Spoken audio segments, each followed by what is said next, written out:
Everyone, मेरा नाम है कुलदीप भंडारी एंड आज के इस बोर्ड्स एक्सप्रेस में हम लोग बात करने वाले हैं ग्रेड 12th के one of the most important and most difficult chapter जिससे बच्चे सबसे ज्यादा घबराते हैं, दैट इज इंटीग्रल्स। ये चैप्टर सबसे ज्यादा इंपॉर्टेंट क्यों है बेटा? क्योंकि इस चैप्टर की अकेले की वेटेज 80 में से 9 से 10 मार्क्स की रहती है।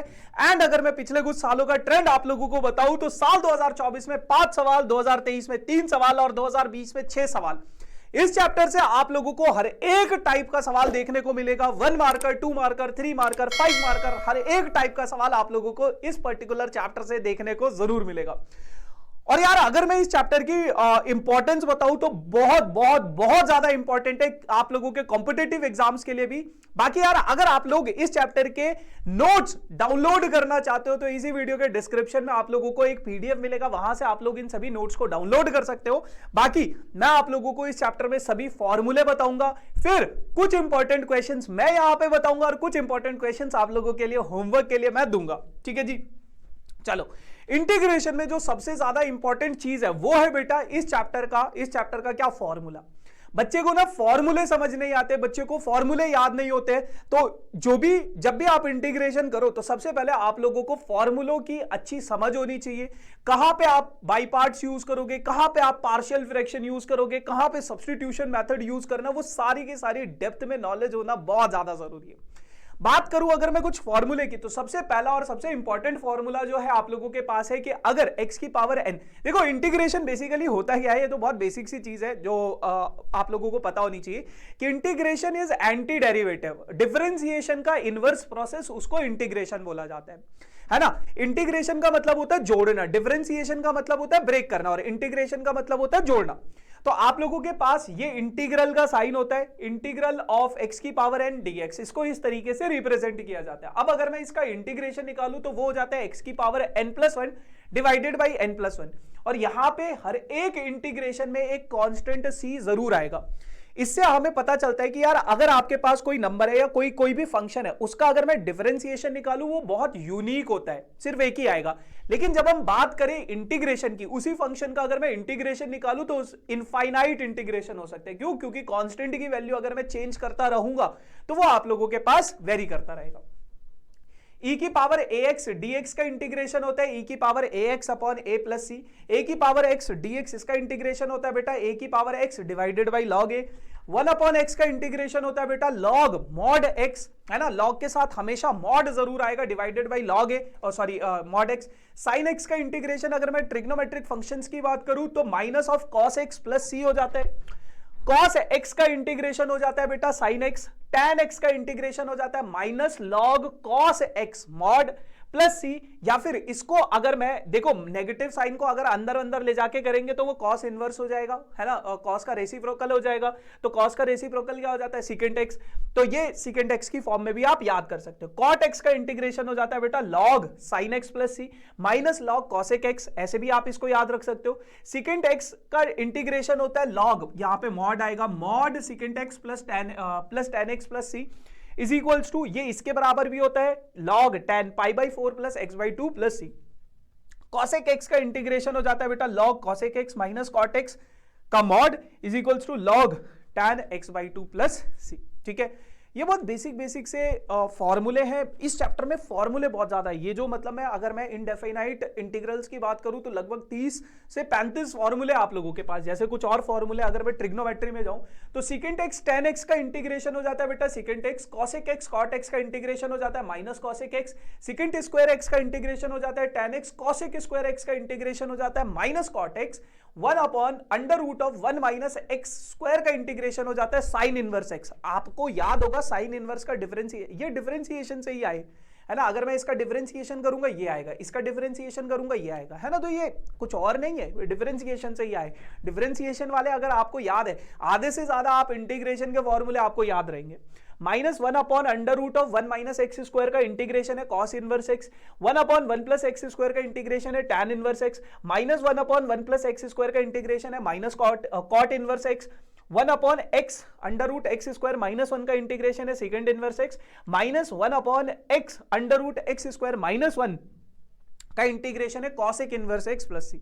ठीक है, कुछ और फॉर्मूले हैं आप लोगों के पास। अगर 1 upon under root of a square minus x square का इंटीग्रेशन मैं करता हूं तो sine inverse x by a आ जाता है। dx अपॉन, अगर मैं 1 upon x square minus a square का इंटीग्रेशन करूं तो log mod of x plus under root x square minus a square plus C हो जाता है। dx upon x square plus a square का इंटीग्रेशन अगर हम करते हैं तो log x plus x square plus a, similar है, बस साइन चेंज हो गए, है ना, प्लस है तो प्लस।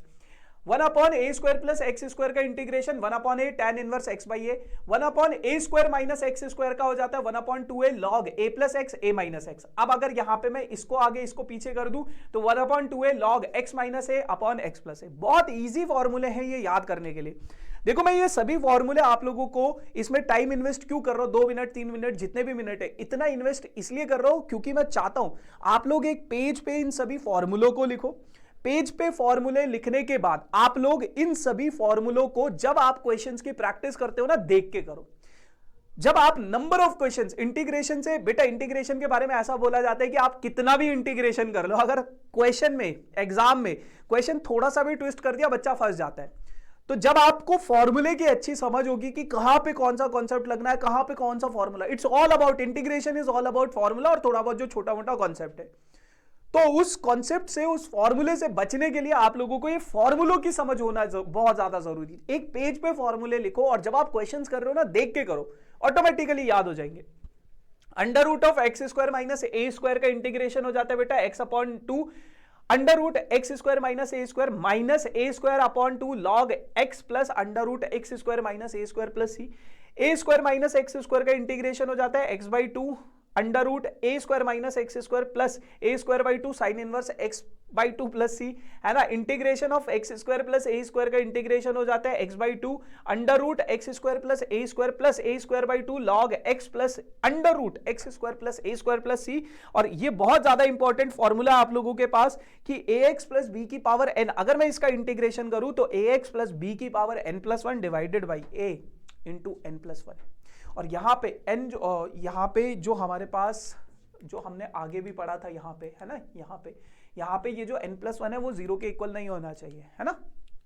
0 के इक्वल हो जाएगा तो डिनोमिनेटर 0 के इक्वल। फिर आप लोगों के पास अगर मैं बात करूं, इंटीग्रेशन दो प्रकार के होते हैं, एक होता है बेटा इनडेफिनाइट इंटीग्रल्स और एक होता है डेफिनाइट इंटीग्रल्स। इनडेफिनाइट इंटीग्रल्स में क्या होता है, आप लोगों के पास लिमिट्स नहीं होती है ना, उसकी हद तय नहीं की जाती है, उसका दायरा तय नहीं किया जाता है। इनडेफिनाइट इंटीग्रल्स और डेफिनाइट इंटीग्रल्स में क्या होता है कि आप एक लिमिट लगा देते हो, उसकी लोअर लिमिट फिक्स कर देते हो। इन दो ये एरिया वाले जो चैप्टर है, जब आप कर्व का एरिया निकालोगे वहां पे डेफिनाइट इंटीग्रल्स का बहुत ज्यादा यूज है। तो जो डेफिनाइट इंटीग्रल्स होता है उनका एक यूनिक आंसर आता है, ठीक है जी। बट अब अगर हम बात करें कि आपके पास कोई इंटीग्रेशन का सवाल है, आप उसको किन किन तरीकों से सॉल्व कर सकते हो, सब्स्टिट्यूशन मेथड, ये आपको हर एक सवाल में देखने को जरूर मिलेगा। हर एक सवाल में आप चीजों को सब्स्टिट्यूट करते हो और अपना आंसर निकालते हो। बाकी बेसिक सब्स्टिट्यूशन सभी को आता है कि किसको मुझे t सब्स्टिट्यूट करना है, फिर dx बाई dt, मैं वहां पे नहीं जाऊंगा, लेकिन कुछ इंपॉर्टेंट रिजल्ट्स या फिर कुछ इंपॉर्टेंट सब्स्टिट्यूशन आपको पता होने चाहिए। कहीं पे अगर आपके पास ऐसा कोई एक्सप्रेशन दिख जाए तो वो सवाल को आप इस तरीके से सॉल्व कर सकते हो कि x की जगह पे a tan थीटा या a cot थीटा सब्स्टिट्यूट करके। कहीं पे ऐसा एक्सप्रेशन दिख जाए तो x is equals to a sin theta या a cos थीटा आप सब्स्टिट्यूट कर सकते हो। X square minus a square दिख जाए तो a second theta a cosec theta आप सब्स्टिट्यूट कर सकते हो। कहीं पे अगर आपके पास under root a minus x upon a plus x या फिर a plus x upon a minus x दिख जाए तो x की जगह पे a cos 2 थीटा आप सब्स्टिट्यूट कर सकते हो। कहीं पे अगर आपको x minus a upon B minus x या फिर x minus a into B minus x दिख जाए तो उसमें x की जगह पे a cos square theta plus b sine square theta से आप चीजों को सॉल्व करके इसको आसान बना सकते हो। ये एक्सप्रेशन दिख जाए x is under root of x upon a minus x या फिर under root of a minus x upon x, तो x की जगह पे आप a साइन स्क्वायर थीटा या फिर a cos square theta substitute करके चीजों को आसान कर सकते हो। ये एक्सप्रेशन दिख जाए तो x की जगह पे a tan स्क्वायर थीटा या फिर a cot स्क्वायर थीटा आप सब्स्टिट्यूट कर सकते हो। ये सारी चीजें जब आप नोट्स डाउनलोड करोगे सब मिलेगा। फिर अगर मैं बात करूं पार्शियल फ्रैक्शन, यहां से आप लोगों के पास एक 5 मार्क्स का क्वेश्चन, बड़ा सवाल, या फिर यहां से 5 मार्क्स का सवाल आप लोगों को देखने को जरूर मिलेगा, है ना। और दोनों से आपके पास एक एक सवाल जरूर आएगा, 3 मार्क्स का आ जाएगा इससे, फिर इससे 5 मार्क्स का आ जाएगा, या दोनों से 3 मार्क्स का आ जाएगा। और इंटीग्रेशन में एक और चीज होती है, ज्यादातर क्वेश्चंस में आप लोगों के पास ऑप्शंस जरूर होते हैं कि 2 ऑप्शंस वाले सवाल होते हैं ना, कि ये वाला नहीं हो रहा है तो ये वाला कर लो। अगर मैं पार्शियल फ्रैक्शन की बात करूं, कहीं पे अगर ऐसा एक्सप्रेशन दिख जाए तो आप उसको ऐसे ब्रेक कर सकते हो, p x plus q upon x minus a into x minus b है, तो यहां पे आप a upon x minus a और plus b into b upon x minus b. अब इनको यूज कैसे करना होता है आगे कुछ सवालों में मैं आपको बताऊंगा भी कि कैसे यूज करना है। ये एक्सप्रेशन दिख जाए तो ऐसे ब्रेक करोगे, ये एक्सप्रेशन दिख जाए ऐसे। सबसे ज्यादा इंपॉर्टेंट होता है बेटा ये वाला एक्सप्रेशन, ऊपर क्वाड्रेटिक इक्वेशन है, नीचे x माइनस ए है, और ये नीचे भी एक ऐसी क्वाड्रेटिक इक्वेशन है जिसको आप फर्दर फैक्टराइज नहीं कर सकते। फर्दर फैक्टराइज नहीं कर सकते मतलब बहुत बेसिक सा एग्जांपल अगर मैं आपको दूं, एक्स स्क्वायर माइनस 1, ये क्या है, क्वाड्रेटिक इक्वेशन है, लेकिन क्या मैं इसको फैक्टराइज कर सकता हूं? बिल्कुल, x minus a into x plus ए लिख सकता हूं। लेकिन अगर मान लो मेरे पास एक्स स्क्वायर प्लस 1 है, क्या मैं इस क्वाड्रेटिक इक्वेशन को फर्दर फैक्टराइज कर सकता हूं? नहीं कर सकता हूं। तो कहीं पे अगर ऐसा एक्सप्रेशन दिख जाए तो आप वहां पे ये वाला कॉन्सेप्ट यूज कर सकते हो, ये वाला पार्शियल फ्रैक्शन यूज कर सकते हो। ये दिख जाए तो ऐसे यूज कर सकते हो। फिर उसके बाद बेटा आता है आप लोगों के पास by parts. By parts again one of the very important type है इंटीग्रल्स में, क्योंकि यहां पे अगर मैं देखूं आपके पास दो फंक्शंस होते हैं, एक fx और एक gx। आपको एक फंक्शन को फर्स्ट फंक्शन कंसीडर करना है और एक फंक्शन को सेकंड फंक्शन। अब फर्स्ट और सेकंड कैसे डिसाइड करोगे, वो आप डिसाइड करोगे बेटा आइलेट की हेल्प से। आइलेट की हेल्प से, आई का मतलब होता है इनवर्स, एल का मतलब इनवर्स ट्रिग्नोमेट्री, एल का मतलब होता है लॉगरिथमिक, ए का मतलब एल्जेब्राइक फंक्शन, टी का मतलब ट्रिग्नोमेट्रिक फंक्शन, ई का मतलब एक्सपोनेंशियल फंक्शन। अब अगर मान लो आप लोगों के पास कहीं पे लॉग फंक्शन है और आप लोगों के पास ट्रिग्नोमेट्रिक फंक्शन है, तो इस ऑर्डर के हिसाब से फर्स्ट फंक्शन क्या हो जाएगा, लॉग हो जाएगा, और सेकंड फंक्शन क्या हो जाएगा आपके पास, ट्रिग्नोमेट्रिक फंक्शन हो जाएगा, है ना। कहीं पे एक्सपोनेंशियल और इनवर्स दे रखा है तो फर्स्ट फंक्शन क्या होगा, इनवर्स ट्रिग्नोमेट्रिक वाला, और सेकंड फंक्शन क्या हो जाएगा, एक्सपोनेंशियल वाला। अब ये क्या कहता है, अगर इनका मुझे इंटीग्रेशन निकालना है तो जो भी आपका फर्स्ट फंक्शन है उसको बाहर लिखो, इंटीग्रल ऑफ सेकंड फंक्शन का integration minus integral of first function का डेरिवेटिव इनटू सेकंड फंक्शन का जो भी इंटीग्रेशन है, और उस पूरे का इंटीग्रेशन। ठीक है जी, तो यहां से आप लोग ये बाई पार्ट्स वाले सवालों को सॉल्व कर सकते हो। फिर उसके बाद बेटा एक बहुत इंपॉर्टेंट आइडेंटिटी आप लोगों के पास आ जाती है कि अगर e की पावर x ब्रैकेट के अंदर fx plus f dash x, अगर ऐसा कोई एक्सप्रेशन दिख जाए कि वो फंक्शन और उसका डेरिवेटिव भी आपको साथ में दिख रहा है, तो e की पावर x fx, ये इसका फाइनल आंसर हो जाएगा। इसके ऊपर अभी एक सवाल भी करेंगे, वन मार्कर क्वेश्चन भी बहुत ज्यादा फंसते हैं यहां से। ठीक है जी, तो ये बहुत बेसिक सी थ्योरी थी आप लोगों के पास, थ्योरी नहीं बेसिकली फॉर्मूले थे इंटीग्रल्स के। बात करते कुछ इंपॉर्टेंट सवालों की, कैसे आप इंटीग्रेशन के सवालों को बनाओगे, कैसे आप इंटीग्रेशन के सवालों को सॉल्व करोगे। देखो integration it's all about your practice, formula याद है, प्रैक्टिस करो। मैं बस कुछ सवालों की हेल्प से आप लोगों को एक अप्रोच देना चाहता हूं। जैसे मान लो कभी अगर आप लोगों के पास ऐसा कोई सवाल आ जाए, वन मार्कर क्वेश्चन है ये, तो ऐसे सवाल को आप कैसे करोगे। देखो मैंने आपको बताया था हर एक सवाल में सब्स्टिट्यूशन लगेगा ही लगेगा, लेकिन इसको थोड़ा सा हम सॉल्व करेंगे, थोड़ा सा इसको सिंप्लीफाई करेंगे। कैसे, ये आपने क्या किया, नीचे जो आपके पास अंडर रूट एक्स था वो मैंने कॉमन ले लिया। अब देखो अगर मैं यहां से अंडर रूट एक्स कॉमन लूंगा, यहां पे बचेगा बेटा 1, और x से अगर मैं अंडर रूट एक्स कॉमन ले लूंगा तो कितना बचेगा, अंडर रूट एक्स बचेगा, ये बचेगा। अब ये मैंने अंडर रूट एक्स क्या कर दिया था, कॉमन ले लिया था। अब अगर मैं इस अंडर रूट एक्स प्लस 1 को t सब्स्टिट्यूट कर दूं, अगर मैं अंडर रूट एक्स प्लस 1 को t सब्स्टिट्यूट कर दूं और दोनों का डेरिवेटिव कर दूं, दोनों साइड अगर मैं डेरिवेटिव निकाल लूं, तो इसका डेरिवेटिव क्या हो जाएगा आप लोगों के पास, अंडर रूट एक्स का डेरिवेटिव, x की पावर 1/2 लिख सकता हूं मैं इसको। इसका अगर मैं डेरिवेटिव करूं तो ये क्या हो जाएगा, 1/2 x की पावर n-1 हो जाता था, n-1 यानी कि 1/2 -1 यानी कि -1/2, तो इसको मैं लिख लेता था 1/2 अंडर रूट एक्स। तो इसका जो डेरिवेटिव हुआ वो ये हुआ, और 1 का डेरिवेटिव तो 0 हो जाता है, तो ये dx एज इट इज रहेगा, और t का डेरिवेटिव क्या हो जाएगा, dt हो जाएगा। अब यहां से अगर मैं dx की वैल्यू निकालूं तो dx की वैल्यू क्या हो जाएगी, 2 under root x into dt हो जाएगा। अब यहां पे मैंने ये सब्स्टिट्यूशन मेथड से सॉल्व किया है। अब मैं इस dx की जगह पे, इस dx की जगह पे, क्योंकि मैं देखो बहुत सिंपल सी चीज है, अगर आपका वेरिएबल x है तो ऊपर dx होना चाहिए। अब अगर आपने इसको t के इक्वल सब्स्टिट्यूट कर दिया, यानी कि आपने अपना वेरिएबल चेंज कर दिया, तो आपको क्या करना पड़ेगा, ये dx को dt बनाना पड़ेगा, इसलिए हमने ऐसा किया है। ठीक है जी, अच्छा अब मैंने क्या किया, dx की जगह पे ये पूरा का पूरा टर्म सब्स्टिट्यूट कर दिया, ऊपर इसकी जगह पे मैंने t रख दिया और under root x as it is रह गया। ऊपर अंडर रूट एक्स से नीचे अंडर रूट एक्स कट गया, आपके पास बस ये बच गया 2, 2 बाहर आ जाता है कोई भी नंबर, dt अपॉन टी, और dt upon T 1 upon T का इंटीग्रेशन क्या हो जाता है, log हो जाता है। तो 2 log टी। अब सवाल यहां पे खत्म नहीं हुआ, बहुत सारे बच्चे यहीं तक छोड़ देते हैं, आधा मार्क्स कट जाएगा, टी की वैल्यू भी सब्स्टिट्यूट करनी है, अंडर रूट एक्स प्लस 1। ठीक है जी, तो ऐसे आप लोग अपने इन सवालों को सब्स्टिट्यूशन मेथड से सॉल्व करोगे। अगला सवाल क्या कहते हैं कि यार ट्रिग्नोमेट्रिक फंक्शन से आप लोग, ट्रिग्नोमेट्री वाले बहुत सारे सवाल आएंगे, इनवर्स पे, ट्रिग्नोमेट्री पे, क्योंकि यहां पे आपके पास 2 चैप्टर का जोड़ आ जाता है, एक इंटीग्रेशन भी और एक ट्रिग्नोमेट्री के फॉर्मूले भी। अब जैसे मान लो sine square minus cos square divided by sine x cos x, कैसे करोगे? देखो बहुत सिंपल सी चीज है, आपको अगर कुछ चीजें समझ में ना आए आप ब्रेक कर दो इसको, मतलब ये दोनों के नीचे हो जाएगा, इसके नीचे भी और इसके नीचे भी। जब मैं इसके नीचे देखूंगा तो साइन से साइन कट गया, तो ये sign x upon cos x बच गया, और sine x upon cos x क्या हो जाता है बेटा, टैन एक्स हो जाता है। कॉस से कॉस कटेगा, cos x upon sine x क्या हो जाएगा बेटा, कॉट एक्स हो जाएगा।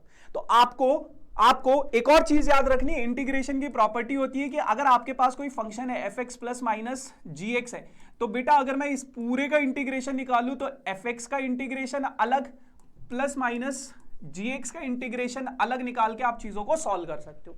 क्लियर है? अब अगर मैं tan x का इंटीग्रेशन निकालूं तो tan x का इंटीग्रेशन अलग माइनस cot x का इंटीग्रेशन अलग, tan x का इंटीग्रेशन हो जाता है log secant x, पढ़ा था आगे, और cot x का इंटीग्रेशन हो जाता है minus log cosec x, minus minus plus हो जाएगा तो log secant x plus log cosec x हो जाएगा। अब आपको log की एक प्रॉपर्टी पता होना चाहिए कि log m plus log n जो होता है वो किसके इक्वल हो जाता है बेटा, log m इंटू n के इक्वल हो जाता है। तो log m यानी कि secant x plus log n यानी कि cosec x is equals to log m into n। ठीक है बड़े भाई, तो ऐसे आप इन चीजों को सॉल्व कर सकते हो। अगला सवाल क्या कहता है कि e की पावर 2x माइनस e की power minus 2x divided by e की पावर 2x प्लस e की पावर माइनस 2x। अब देखो भैया आपको कैसे पता है इसको t के इक्वल सब्स्टिट्यूट करना है, ऊपर वाले को क्यों नहीं किया आपने? ये आपको चीजें पता चलेंगी क्वेश्चंस की प्रैक्टिस से, क्योंकि देखो यार मैं बस आपको ये बता सकता हूं ऐसे सवालों को सॉल्व कर रहे हैं। Integration is all about your formula और प्रैक्टिस जितनी करोगे उतना ज्यादा बेटर आपका इंटीग्रेशन हो सकता है। इंटीग्रेशन जैसे चैप्टर्स में, डिफरेंशिएशन वाले जैसे चैप्टर्स में जिसमें लॉजिक उतना इंपॉर्टेंट रोल प्ले नहीं करता, आपकी प्रैक्टिस ज्यादा इंपॉर्टेंट रोल प्ले करती है, उसमें टीचर का हाथ 40% होता है, लेकिन मैक्सिमम मेहनत आप लोगों को करनी होती है। ठीक है, 60% आप लोगों का काम होता है। चलो अब अगर मैं बात करूं इसकी, तो इसका इंटीग्रेशन आप लोग कैसे करोगे? मैं इस पूरे के पूरे फंक्शन को, ये जो नीचे आप लोगों के पास लिखा गया है, इसको अगर मैं t कंसीडर कर दूं, तो e की पावर 2x प्लस e की power minus 2x is equals to t हो जाएगा। अब मैंने क्या किया, दोनों का मतलब दोनों साइड मैंने क्या कर दिया, डिफरेंशिएशन ले लिया। अगर मैं e की पावर 2x का डिफरेंशिएशन करूंगा, मतलब इसका डिफरेंशिएशन अलग, इसका डिफरेंशिएशन अलग करना पड़ेगा। आपको पता है e की पावर x का डिफरेंशिएशन होता है e की पावर x, लेकिन अगर आपके पास e की पावर 2x है तो चेन रूल लग जाएगा, e की power 2x as it is, और 2x का डिफरेंशिएशन क्या हो जाएगा 2, तो बस वही चीज हुई है 2 e की पावर 2x। e की पावर माइनस 2x का क्या हो जाएगा, माइनस 2 इंटू e की पावर माइनस 2x।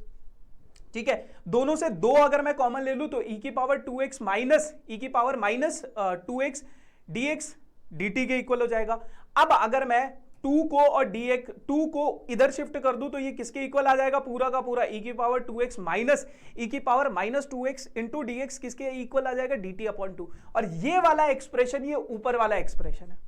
अब मुझे तो पता था नीचे वाले का डिफरेंशिएशन ही तो है ऊपर वाला, तो इसलिए मैंने नीचे वाले को t कंसीडर किया और उसकी वैल्यू अगर मैं सब्स्टिट्यूट करूं, अब देखो मैं इसको ऐसे लिख सकता हूं, देखो मैं इसको ऐसे लिख सकता हूं ना, ऐसे लिख सकता हूं e की पावर माइनस ये पूरा का पूरा dx, ये किसके इक्वल है बेटा, dt अपॉन t के इक्वल है, dt अपॉन 2 के इक्वल है। और ये नीचे वाले को हमने क्या कंसीडर किया था, t कंसीडर किया था, इसका इंटीग्रेशन निकालना है। अब ये 2 बाहर आ गया, 1 अपॉन 2 dt अपॉन 2 बच गया, तो dt अपॉन t बच गया, तो 1 अपॉन t का इंटीग्रेशन हो जाता है log t, और t की वैल्यू भी आप सब्स्टिट्यूट कर दो, तो ये फाइनल आंसर हो जाएगा। इस तरीके से आप लोगों को इंटीग्रेशन के सवालों को सॉल्व करना होते हैं। समझ में आया? ठीक है, अब एक बहुत प्यारा सा सवाल है आप लोगों के पास पार्शियल फ्रैक्शन के ऊपर। देखो अब ये जो फॉर्म है ना आपके पास, कैसी फॉर्म बन रही है, ऊपर है x plus 1 divided by x square plus 1 into x. ये एक ऐसा क्वाड्रेटिक इक्वेशन है जिसको आप फर्दर सिंप्लीफाई फैक्टराइज नहीं कर सकते।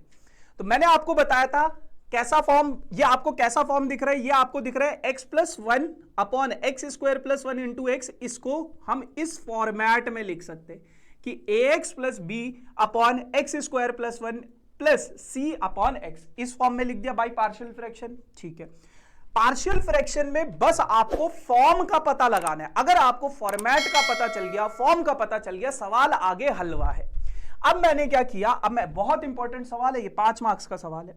ठीक है, मैंने क्या किया, इधर मैंने इसको इससे मल्टीप्लाई किया, इससे मल्टीप्लाई किया, क्रॉस मल्टीप्लीकेशन हुआ और डिनोमिनेटर में ऐसे, डिनोमिनेटर वाले आपस में कैंसिल आउट हो गए, तो x प्लस वन जो है वो आपके पास a x into x a x square हो जाएगा, x into b b x हो जाएगा, c into x square c x square हो जाएगा, एंड c इंटू वन कितना हो जाएगा, c हो जाएगा। ठीक है, अब अगर मैं इन दोनों से एक्स स्क्वायर वाली दोनों टर्म से एक्स स्क्वायर कॉमन ले लूं तो a प्लस सी बच जाएगा, plus b x as it is, c as it is. ठीक है, अब अगर मैं इनको कंपेयर करूं, क्या यहां पे कोई एक्स स्क्वायर वाली टर्म है, नहीं है, तो क्या मैं उसको ऐसे लिख सकता हूं 0 इंटू एक्स स्क्वायर, तो a प्लस सी किसके इक्वल आ जाएगा बेटा, a प्लस सी 0 के इक्वल आ जाएगा, a प्लस सी 0 के इक्वल। और यहां पे bx और x, इन दोनों को आपस में कंपेयर करोगे तो x के आगे क्या कोएफिशिएंट है 1, x के आगे क्या कोएफिशिएंट है b, तो b की वैल्यू क्या हो जाएगी 1। यहां पे अगर मैं c को कांस्टेंट नंबर है तो यहां पे भी c की वैल्यू क्या आ जाएगी 1। अब c की वैल्यू अगर 1 है तो c की वैल्यू 1 सब्स्टिट्यूट करिए, a की वैल्यू -1 आ गई। तो आपको पार्शियल फ्रैक्शन में यही करना होता है, पहले इसको ऐसे ब्रेक करो, फिर a b और c की वैल्यूज निकालो। जब आप a b और c की वैल्यूज निकाल लेते हो तो उसके बाद आपको अपनी इस इक्वेशन में a की वैल्यू, b की वैल्यू और c की वैल्यू सब्स्टिट्यूट करनी है। a की वैल्यू सब्स्टिट्यूट करूंगा -x हो जाएगा, b की value +1 x square upon x square plus one as it is, c की वैल्यू 1 अपॉन x।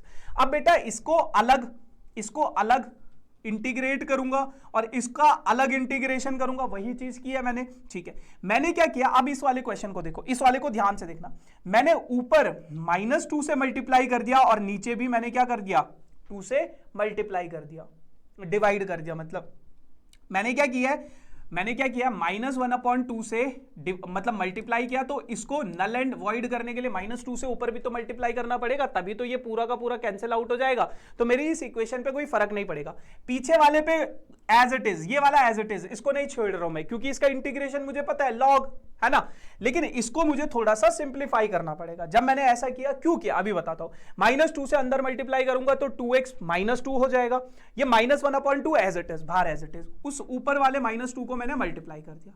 अब इसको देखो, इसमें क्या है, ये 2x माइनस, देखो ये है ना आपके पास, तो ये क्या हो जाएगा 2x upon x square plus 1, इसके नीचे भी आ जाएगा, -2 अपॉन एक्स स्क्वायर प्लस 1, इसके नीचे भी आ जाएगा। तो बस वही चीज मैंने ये सिंप्लीफाई कर दी है इसको ऐसे, और ये लास्ट वाला 1 upon x as it is. ठीक है, ये -1/2, ये वाला -1/2, ये -2 है ना, ये 1 अपॉन एक्स स्क्वायर प्लस 1, और ये वाला एज इट इज। अब ध्यान से देखना बेटा, इसका इंटीग्रेशन तो हो जाएगा log c, है ना, इस वाले का integration 1 upon x square plus 1 का इंटीग्रेशन हो जाता है tan इनवर्स x, और ये तो आपस में कैंसिल आउट हो जाएंगे, है ना। अब बात करते हैं इस वाले की, इसको मैं करूंगा बेटा सब्स्टिट्यूशन मेथड से। कैसे करूंगा, ध्यान से देखना, अगर मैं एक्स स्क्वायर प्लस 1 को t मान लूं, एक्स स्क्वायर प्लस 1 को t मान लूं और इसका डिफरेंशिएशन करूं, तो ये हो जाएगा 2x dx is equals to क्या हो जाएगा, dt हो जाएगा। तो 2x dx, यहां पे dx भी लिखना है आपको, यहां पे आपको dx भी लिखना है, तो 2x dx किसके इक्वल हो जाएगा, dt के इक्वल हो जाएगा, है ना। और ये क्या बच जाएगा आपके पास, मुझे इंटीग्रेशन किसका निकालना था, मुझे इंटीग्रेशन निकालना था बेटा इसका, किसका, 2x upon x square plus 1 dx। तो 2x dx की जगह पे मैंने क्या लिख दिया, dt, और एक्स स्क्वायर प्लस 1 की जगह पे t, तो इसका इंटीग्रेशन हो जाएगा log t, और log t यानी कि log एक्स स्क्वायर प्लस 1 क्या आ जाएगा, तो log एक्स स्क्वायर प्लस 1, और ये -1/2 एज इट इज। तो ऐसे आप इसको बाई पार्ट्स से सॉल्व, बाई पार्शियल फ्रैक्शन से आप इसको ऐसे सॉल्व कर सकते हो। ठीक है, बहुत इंपॉर्टेंट सवाल है, ऐसे सवाल आप लोगों के एग्जाम में जरूर आएंगे, मेक श्योर ऐसे सवालों की प्रैक्टिस जरूर करना। अगला सवाल वंस अगेन इंटीग्रेशन का ट्रिग्नोमेट्री के ऊपर, लेकिन बहुत आसान है। आपके पास है साइन की पावर 6x प्लस कॉस की पावर 6x। अब कैसे करोगे, देखो साइन की पावर 6x को मैं क्यूब की फॉर्म में लिखना चाहता हूं, कैसे लिखूंगा, साइन स्क्वायर का क्यूब कॉस स्क्वायर का क्यूब, है ना। क्यों किया है? ताकि मैं ए क्यूब प्लस बी क्यूब की आइडेंटिटी, ये वाली आइडेंटिटी लगा सकूं। अब ए क्यूब प्लस बी क्यूब की आइडेंटिटी क्या है? ए प्लस बी का होल क्यूब। अब यहां पे ए क्या है बेटा? साइन स्क्वायर एक्स है। बी क्या है बेटा? कॉस स्क्वायर एक्स है ना। ए प्लस बी का होल क्यूब माइनस 3 इंटू ए इंटू बी इंटू ब्रैकेट के अंदर ए प्लस बी, ये हो जाएगा। डिवाइड वाला term as it is. Sine square plus cos square x क्या वैल्यू होती है? 1 होती है। माइनस माइनस, ये माइनस है ना, 3 sign square x into cos square x, और यहां पे sign square x plus cos square x की वैल्यू क्या हो जाएगी? 1, और ये dx, इसका इंटीग्रेशन करना है। अब ये sign square x into cos square x क्या है? 1 के नीचे भी लिखूंगा और इसके नीचे भी अलग लिखूंगा। इसके नीचे अलग लिखने से क्या फायदा हुआ? ये पूरा कैंसिल आउट हो गया, तो ये क्या हो जाएगा? इसका इंटीग्रेशन करना बहुत आसान है मेरे लिए। यहां पे अगर मैं बात करूं 1 upon sine square x plus into cos square x, 1 की जगह पे मैं क्या sign square x plus cos square x लिख सकता हूं? बिल्कुल लिख सकता हूं। मैंने क्या किया? साइन स्क्वायर एक्स के नीचे भी इसको लिखा, कॉस स्क्वायर एक्स के नीचे भी इसको लिखा। साइन स्क्वायर एक्स से साइन स्क्वायर एक्स कट गया, ये बचेगा 1 अपॉन कॉस स्क्वायर एक्स, यानी कि सीकेंट स्क्वायर एक्स। यहां पे कॉस स्क्वायर एक्स से कॉस स्क्वायर एक्स कट गया, 1 अपॉन साइन स्क्वायर एक्स, यानी कि कॉसेक स्क्वायर एक्स। इसका इंटीग्रेशन ये, इसका इंटीग्रेशन ये, इसका इंटीग्रेशन ये। सिंपल, ठीक है। कोई रॉकेट साइंस नहीं है इंटीग्रेशन के सवालों में, अगर आप लोगों को चीजें सही तरीके से समझ में आ गई तो। चीजें समझ नहीं आएंगी तो बेटा फिर हाथ पैर मारते रहोगे, इंटीग्रेशन समझ नहीं आएगा। बहुत प्यारा सा सवाल है, 2 मार्क्स का, 3 मार्क्स का, और कभी कभार बहुत ज्यादा मार्क्स का भी आ जाता है। 1 plus sine x upon 1 plus cos x e की power x into d x. देखो यार, बहुत सिंपल सी चीज मैंने यहां पे सोचने की कोशिश करी। मेरे को पता है कि यार साइन एक्स को क्या मैं ऐसे लिख सकता हूं? 2 साइन एक्स कॉस एक्स। क्यों? क्योंकि साइन 2 थीटा का फॉर्मूला हो जाता है बेटा 2 sine theta into cos theta, है ना। अब ये मुझे समझ में कैसे आया? क्योंकि नीचे मेरे पास बन रहा है 1 प्लस कॉस एक्स, और 1 प्लस कॉस एक्स को मैं ऐसे लिख सकता हूं 2 कॉस स्क्वायर एक्स बाई 2। अब क्योंकि एंगल एक्स बाई 2 में आ गया तो मुझे ऊपर भी एक्स बाई 2 में चाहिए, इसलिए मैंने इसको ऐसे लिखा। तो ऊपर मेरे पास आ गया 1 plus 2 sine x by 2 into cos x by 2 sine x की जगह पे, और नीचे आ गया 2 कॉस स्क्वायर एक्स बाई 2। अब ये 2 कॉस स्क्वायर एक्स बाई 2 1 के नीचे भी आएगा और इस पूरे के पूरे टर्म के नीचे भी आएगा। यहां पे 1 upon 2 cos square x by 2 को मैं लिख सकता हूं 1 upon 2 secant square x by 2, और यहां पे 2 से 2 कट गया, कॉस एक्स बाई 2 से कॉस एक्स बाई 2 कट गया, sine x by 2 cos x by 2 बचेगा, तो टैन एक्स बाई 2 ई की पावर एक्स डी एक्स बच गया। अब देखो, बहुत सिंपल सा फंडा है, बहुत सिंपल सा फंडा। देखो, अगर मैं tan x बाई 2 का डेरिवेटिव निकालूं, अगर मैं tan x बाई 2 को अपना fx कंसिडर कर लूं और इसका डेरिवेटिव निकालूं, इसका डेरिवेटिव, तो tan x का डेरिवेटिव होता है बेटा सीकेंट स्क्वायर x बाई 2, ठीक है। अच्छा, और x by 2 chain rule, x by 2 का डिफरेंशिएशन क्या हो जाएगा? 1 बाई 2, तो ये क्या हो जाएगा? f डैश x, यानी कि 1 upon 2 x square secant square x by 2 बच जाएगा। तो बेटा यहां पे मुझे एक चीज समझ में आई कि ये मेरे पास e की power x fx plus f dash x dx की फॉर्म बन रही है, जिसका इंटीग्रेशन अभी थोड़ी देर पहले मैंने एक फॉर्मूले में बताया था, e की power x into fx plus c। तो fx क्या है? tan x बाई 2, तो e की पावर tan x बाई 2, ये इसका आंसर आ जाएगा। क्लियर है? क्लियर है। अब बात करते हैं डेफिनाइट इंटीग्रेशन की। 2-3 सवाल डेफिनाइट इंटीग्रेशन से भी आप लोगों के पास आते हैं, और इसका बहुत ज्यादा यूज आप लोगों को अगले चैप्टर में, जिसमें आपको एरिया अंडर द कर्व निकालना पड़ता है ना, एप्लीकेशन ऑफ इंटीग्रेशंस में। यहां पे क्या है? लिमिट्स लग जाती है। ये बेटा आपकी लोअर लिमिट होती है, ये आपकी अपर लिमिट होती है, यानी कि आपको ए से बी के बीच में ही अपने फंक्शन को डिफाइन करना है। फॉर्मूले सारे वही है इंटीग्रेशन के, लेकिन डेफिनाइट इंटीग्रल्स के कुछ इंपॉर्टेंट फॉर्मूले जो आप लोगों को ध्यान में रखने हैं, एक ये वाला है ना, अगर आप लोअर लिमिट और अपर लिमिट को चेंज कर दोगे तो माइनस का साइन आ जाएगा। एक ये वाला कि जब आप अपने इस इंटीग्रेशन को ब्रेक करते हो, है ना, यहां पे c जो है a से बड़ा है लेकिन b से छोटा है, तो पहले a से c तक गए, फिर c से b तक गए। अभी पहला सवाल इसी के ऊपर करवाऊंगा अभी आपको। फिर आप लोगों के पास ये बहुत बेसिक से फॉर्मूले है ना, एक बार इन सभी फॉर्मूलों को आप लोग देख लेना कि अगर fx आपका इवन होगा तो इसका इंटीग्रेशन ये हो जाएगा, fx अगर ऑड होगा तो इसका इंटीग्रेशन ये हो जाएगा, उसी प्रकार से ये चीज है। अब कुछ सवालों को देख लेते हैं। देखो, मान लो आपके पास मॉड साइन एक्स 0 से 2 पाई के बीच में आपको इसकी वैल्यू निकालनी है, तो यार 0 से 2 पाई को क्या मैं ऐसे लिख सकता हूं, 0 से पाई तक जाएंगे पहले हम, फिर हम पाई से 2 पाई तक जाएंगे। तो मैंने अपने इंटीग्रेशन को 0 से पाई और पाई से 2 पाई तक ले गया। अब बेटा यहां पे ये नेगेटिव साइन क्यों आया है, क्योंकि पाई से 2 पाई, साइन का अगर आपको ग्राफ याद होगा 0 से पाई ऐसा था, फिर पाई से 2 पाई ऐसा था, नेगेटिव वैल्यूज थी, तो इसलिए ये नेगेटिव आ गया। तो अब साइन का इंटीग्रेशन हो जाता है माइनस कॉस एक्स, इसका 0 से पाई, और साइन एक्स का इंटीग्रेशन माइनस कॉस एक्स, ये वाला minus as it is pi से 2 पाई।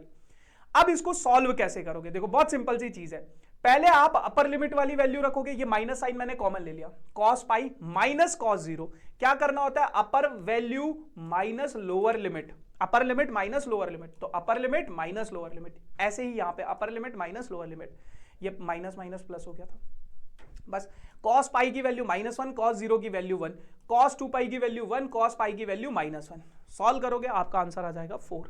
ठीक है, डेफिनाइट इंटीग्रल्स में आप लोगों के पास हमेशा एक यूनिक आंसर आता है, एक कोई वैल्यू आएगी, जैसे ये सवाल है, बहुत प्यारा सा सवाल है, क्या कहता है, ये 1 से 4 के बीच में आपको इसकी वैल्यू निकालनी है। नीचे आपके पास ऐसा है, आपने बचपन में रेशनलाइजेशन पढ़ा था, बस मैंने क्या कर दिया, रेशनलाइजेशन कर दिया, बस इस वाले साइन को चेंज करके ऊपर और नीचे मल्टीप्लाई डिवाइड कर दिया, ऊपर 1 से मल्टीप्लाई करूंगा कोई फर्क नहीं पड़ेगा, वही एज इट इज रहेगा, नीचे a minus b a plus b की आइडेंटिटी लगेगी, तो इसका क्या हो जाता है ए स्क्वायर, यानी कि इसका स्क्वायर ये, माइनस बी स्क्वायर यानी कि इसका स्क्वायर ये, ब्रैकेट्स ओपन करोगे सब कुछ कट जाएगा, नीचे बचेगा सिर्फ आपके पास 2, 1 + 1 2 बचेगा, और ये 1 + 1 2 बचेगा, तो ये 1/2 मैंने क्या कर दिया, बाहर ले लिया, ऊपर वाला एज इट इज है, ऊपर वाले में कोई फर्क नहीं पड़ा। अब 1/2 जैसे ही मैंने बाहर लिया तो इसका इंटीग्रेशन अलग करना पड़ेगा, इसका इंटीग्रेशन अलग, तो ये हमारे पास क्या है, ax + b की पावर n, ये वाला इंटीग्रेशन है, जिसका इंटीग्रेशन क्या होता था, यहां पे हमने पढ़ा था ना पीछे, क्या था इसका इंटीग्रेशन, ये वाला मैंने बोला था ना, बहुत इंपॉर्टेंट है, तो ये इसका इंटीग्रेशन ax + b की power n+1 upon n+1 into a है ना, तो वही चीज आपको यहां पे लगा देनी है। अब यहां पे ना अक्सर बच्चे एक और चीज में फंसते, वो भी बता देता हूं आपको, है ना, तो इसका इंटीग्रेशन क्या हो जाएगा, 1/a ax + b की power n+1 divided by n+1। अब देखो a की वैल्यू क्या, ये पावर क्या है 1/2 है ना, a की वैल्यू क्या है 2, तो ये क्या हो जाएगा 1/2 2x की पावर n+1, 1/2 + 1 3/2 हो जाएगा डिवाइडेड बाई n+1, ये हो गया 2x - 1। कभी अगर आपको ऐसा दिख जाए ax - b की पावर n ऐसा दिख जाए, तो इसका इंटीग्रेशन भी सिमिलर होता है बेटा, यही है इसका इंटीग्रेशन भी सेम है, ठीक है ना, तो ये आपके पास वैल्यूज आ गई है 1 से 4 के बीच में, बस अब आपको वैल्यू सब्स्टिट्यूट करना है यार, वैल्यू सब्स्टिट्यूट करना है, पहले 4 फिर 1 फिर 4 फिर 4 फिर 1 है ना, तो बस ये वैल्यू सब्स्टिट्यूट करके आपके पास ऐसा सा कुछ गंदा सा आंसर आ जाएगा, सिंपल कैलकुलेशन है उसके आगे, बहुत आसान सवाल था। एक और आखिरी सवाल मैं आपको करा देता हूं, उसके बाद आप लोग कुछ सवाल मैं आपको प्रैक्टिस के लिए दूंगा। इस वीडियो में मैंने लगभग आप लोगों को 20 सवाल दिए, कुछ मतलब 20 नहीं, शायद 27-28 सवाल दिए, तो उन 25, 27, 28 सवालों को जब आप कर लोगे, 15 सवाल आप लोगों के लिए होमवर्क के लिए और लगभग 7-8 सवाल मैं यहां पे करा रहा हूं, समझा रहा हूं आपको डेप्थ में, इतने सवाल कर लोगे, इससे बाहर आपका इंटीग्रेशन चांसेस है कि ना है, बट इंटीग्रेशन में थोड़ा सा भी ट्विस्ट कर दिया, लगभग हर एक टाइप के सवाल मैंने कंसिडर किए, बट थोड़ा सा भी अगर ट्विस्ट हो जाता है तो वो नया ही सवाल बन जाता है, ठीक है, बट इतने सवाल तो प्रैक्टिस आप लोग जरूर करना, 0 से π/4 ये करना है। अब देखो बहुत सिंपल सी चीज है, कुछ समझना है, tan x और cot x को sin और cos में कन्वर्ट कर दो, जो हम ट्रिग्नोमेट्री में बचपन में भी किया करते थे, फिर उसके बाद बेटा इसको इधर भेजोगे, इसको इधर भेजोगे, तो ये हो जाएगा sin x into sine x, sine square x, under root हट जाएगा, cos x into cos x, under root हट जाएगा, और नीचे cos x sin x under root के अंदर। अब अगर मैं नीचे अंडर रूट 2 से मल्टीप्लाई कर दूं, क्यों किया अभी थोड़ी देर में समझ आएगा, तो ऊपर भी अंडर रूट 2 से मल्टीप्लाई करना पड़ेगा, ये अंडर रूट 2 अंदर आ जाएगा, ठीक है, तो ये बच गया आपके पास 2 sin x into cos x। लेकिन यार इसके लिए अगर मैंने +1 कर दिया और -1 कर दिया, क्यों किया है, 2 मिनट रुक जाओ, ताकि मैं यहां से इन दोनों से, पीछे वाली दोनों टर्म से नेगेटिव साइन कॉमन ले लूं। नेगेटिव साइन जैसे ही मैंने कॉमन लिया तो 1 minus 2 sine x cos x हो जाएगा, और इसको मैं ऐसे लिख सकता हूं sign square x plus cos square x और -2 साइन एक्स cos x को एज इट इज। ये किसकी आइडेंटिटी बन गई बेटा, sine x minus cos x के होल स्क्वायर की आइडेंटिटी बन गई। ऊपर वाला तो एज इट इज है, ऊपर वाले को, इस 1 को मैंने छेड़ा नहीं है, बस इसको मैंने इसकी आइडेंटिटी बना दी है।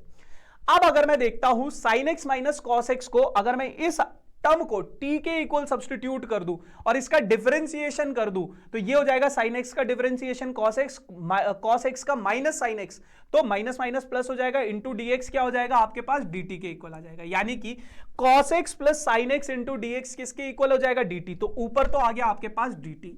अब आपको बेटा अपने सब्सटीट्यूशन यूज कर रहे हो तो आपको अपनी लिमिटिंग वैल्यूज भी चेंज करना पड़ेगा। जब x 0 होगा, देखो x जब 0 होगा तो t कितना हो जाएगा, -1 हो जाएगा। कैसे पता चलेगा बेटा, यहां पे आप सब्सटीट्यूट कर दो, यहां पे sin 0 माइनस कॉस 0, तो t कितना हो जाएगा आपके पास, 0 हो जाएगा, सॉरी t -1 हो जाएगा, है ना, t -1 हो जाएगा क्योंकि cos 0 1 होता है।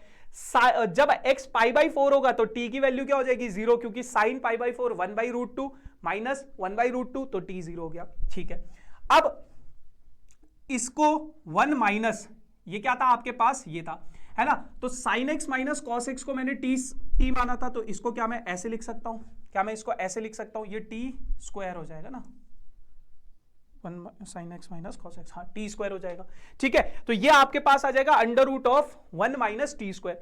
फिर किसका होता है ये डिफरेंशिएशन, साइन इनवर्स t का होता है। अब बेटा इनकी वैल्यू यहां पे आपको वापस x में चेंज करने की जरूरत नहीं है, बस इसकी वैल्यू सब्स्टिट्यूट कर दो कि अपर लिमिट क्या है, 0 sine inverse 0 minus sine inverse -1, इसकी वैल्यू हो जाएगी 0, इसकी वैल्यू हो जाएगी π/2, माइनस माइनस माइनस π/2 होगी, माइनस माइनस प्लस हो जाएगा, तो √2 इंटू π/2, यही आपको प्रूव करना था। तो यार ऐसे सवाल आप लोगों के पास एग्जाम्स में आते हैं इंटीग्रेशन से, और इस तरीके से आप लोगों की अप्रोच होनी चाहिए। देखो यार, बेसिकली बोर्ड्स एक्सप्रेस जो सीरीज हम लोगों की है, इसमें हम लोग कोशिश कर रहे हैं 40 से 45, 30 से 45 मिनट में आप लोगों को चैप्टर को एक डेप्थ में, मतलब कुछ इंपॉर्टेंट कॉन्सेप्ट्स और उनके इंपॉर्टेंट सवालों को कराया जा सके।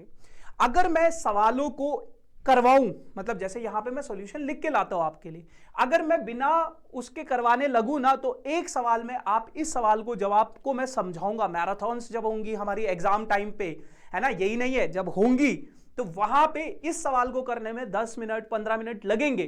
तो 10-15 मिनट अगर मैं एक ही सवाल में दे दूंगा तो इस सेशन में 2 से ज्यादा सवाल नहीं हो पाते, इसलिए मैं ऐसा करवा रहा हूं। बट जब मैराथन्स होंगी आपकी एग्जाम टाइम पे, जो आपका एग्जाम गैप्स है केमिस्ट्री के पेपर के बाद 8 मार्च तक जब आप मेरे साथ रहोगे, तो वहां पे मैं डेप्थ में हर एक चैप्टर को आप लोगों को सिखाऊंगा। बट ये जो सेशन है ये आपकी एक क्विक रिवीजन और कुछ इंपॉर्टेंट कॉन्सेप्ट्स के लिए, क्वेश्चंस के लिए, ठीक है। बाकी ये कुछ सवाल है आप लोगों के लिए, होमवर्क के लिए, मेक श्योर स्क्रीनशॉट ले लो या इस वीडियो के डिस्क्रिप्शन में पीडीएफ है, उस पीडीएफ को डाउनलोड करो और इन सवालों को प्रैक्टिस करो। बहुत अच्छे सवाल है, बहुत अच्छे सवाल है, ठीक है जी। चलो, तो ये सवाल हैं, बहुत सारे सवाल है, प्रैक्टिस कर करके थक जाओगे बट सवाल खत्म नहीं होंगे, है ना। तो यस, यही है आज की सेशन की कहानी, है ना। तो yes guys, this is all about for this session.